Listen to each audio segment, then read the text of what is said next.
Hello, so today we're going to look at this rather strange thing, and what this is a German head wound sort of PAPR hood designed to be used with one of these German PAPR pumps.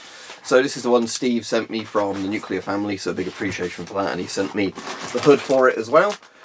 So basically this is the thing that's designed to go with it. The idea being, if you're familiar with head wound style things, is that if a soldier or somebody sort of incapacitated won't be breathing properly, you need to basically provide them with filtered air in some sort of CBRN situation. However, you don't really want to be putting a tight-fitting gas mask on their head if, you know, especially if they've got a head wound, as in, you know, damage to the skull, something like that. So the point of these things are that basically, it basically just makes an air tent around somebody's head where they've got that bit to see out of, and it does all the work for them. So you put your filter on there, or your PAPR unit on there. Now, bear in mind, this will not work properly with a filter. The reason being that this isn't going to really be airtight without a filter, because the idea with these is you put them on, you tighten them up as much as you can. There's a couple of gaps where the air can escape, hence why they wouldn't work in a negative pressure mode. And then, you know, it just keeps providing air for the person until you get them to hospital or whatever. So let's plug in the German PAPR unit to it. So that, as you can see, just goes in there. So there we go, that's that attached. So as you can see, that just literally has a hose coming out of it now. So I should be able to wear this actually with my glasses on, so I'm going to try that.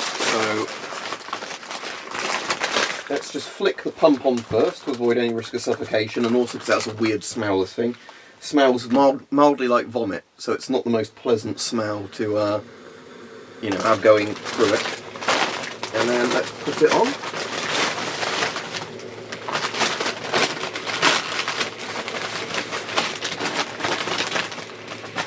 Best I can.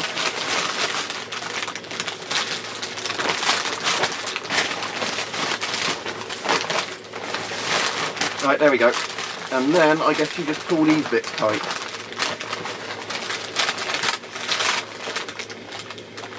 Or probably buckle them up like that. There we go. Right, so let me put the speed on to the next speed setting. This is providing me with air, but I'd rather have a bit more coming in. So let me just find the speed dial on here.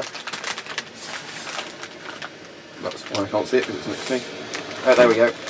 So as you can see, that will probably start inflating a bit more.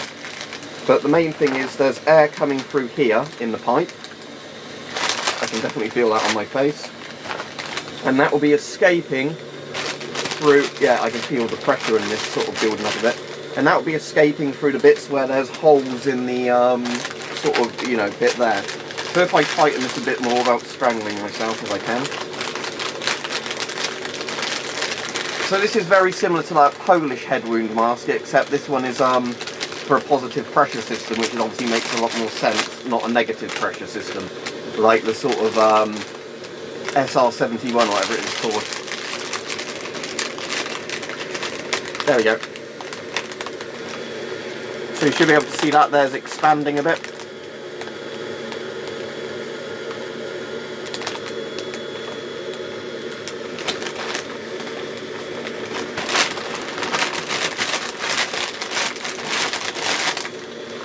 So it looks quite retro sci-fi, doesn't it? But yeah, certainly not the most comfortable thing.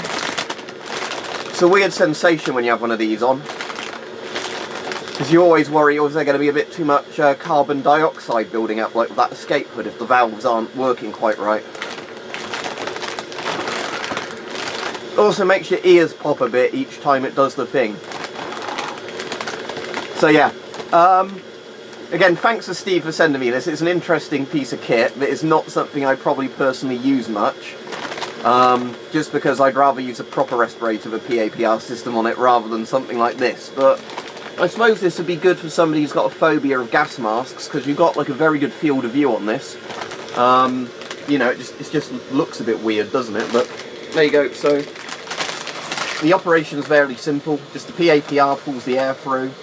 It pushes it into there via the hose. And, you know, the thing here fills up. And I imagine most of the air is escaping around here, is it? Yeah, most of the air's escaping where my fingers are there, look, because you can just see where there's a gap there where they can get into the hood.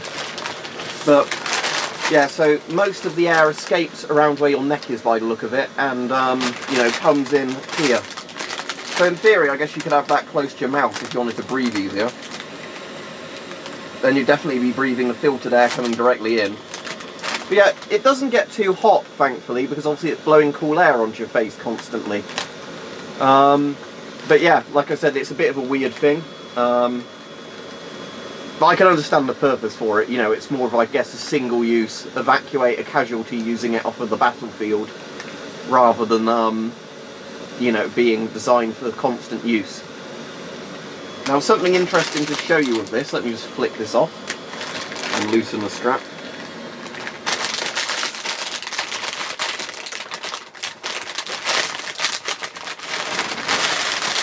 Right, something interesting of this that Steve showed me is if you get one of these, what you can actually do if you're really bothered to do it is take the connector off of this, rubber seal it onto a different NBC suit, and then you can turn that suit into a positive pressure system. So basically, you know, essentially just cut this valve section out of this mask and then properly rubber seal it onto a different suit.